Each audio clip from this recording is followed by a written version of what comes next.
This was my wife's mousepad for the last month or so, and today I'm going to show you how you can upgrade that in a few easy steps.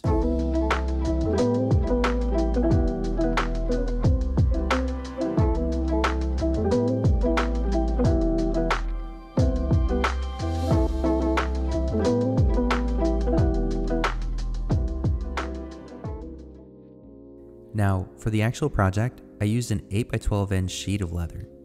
That, paired with a thin sheet of cork, and a piece of oak wood that was 1/2 inch thick and 1.5 inches wide. I started by laying out my pieces just to see what I wanted this design to look like. Being extremely generous with the measurements, I marked off the areas that would be safe to cut later on. I did some research and found out that leather bonds to wood really well if you use wood glue. I used a glue brush to evenly spread the glue on the area that I marked, and then I lined up my leather with my wooden board. Now, of course the leather is not just going to stay there, so you have to put something heavy on it. I put one of my student loans on there, but you can feel free to use whatever you want. I also found that using a flat board and some weight can really help this process. I let this dry overnight, and by the next day, we were ready for next steps. Using a similar process, you're also going to have to bond the leather to the side of the wooden board.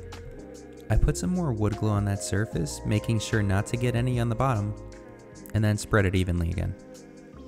Then I let the leather sit flat on that edge, and held it there using some small clamps. And hey, if you like what you're seeing, please feel free to like and subscribe, as it would help the channel a ton. Thanks. I gave this another day to dry, just to make sure this side had a strong bond as well. We're almost done with the wood glue, I promise.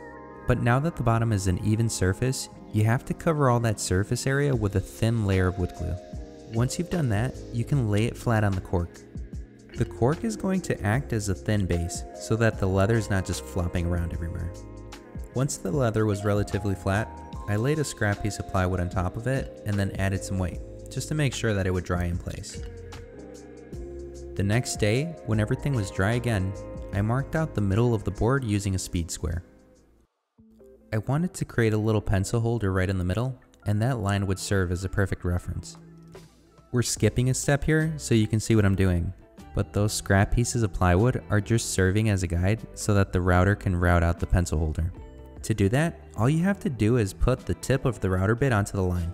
Then you secure your wooden board on one end, and then do the same to the other end. And this is probably overkill, but I then screwed that jig onto another board so that I had somewhere to clamp it. Then I clamped that jig onto my tabletop and got ready for the router. And of course, I used a round nose bit, since that made the most sense for a pencil holder. I gave the board a small light pass just to see if the line was centered. And shortly after that, I marked out the endpoints so that this line would be about 6 inches long. Once I had a general idea of where to stop, all I had to do was route out the rest. Fair warning, the router isn't very kind to the leather. Luckily for us, this can be easily cleaned up with a utility knife. Once I got that cleaned up, I used a miter saw to cut off any excess material and determine the final dimensions.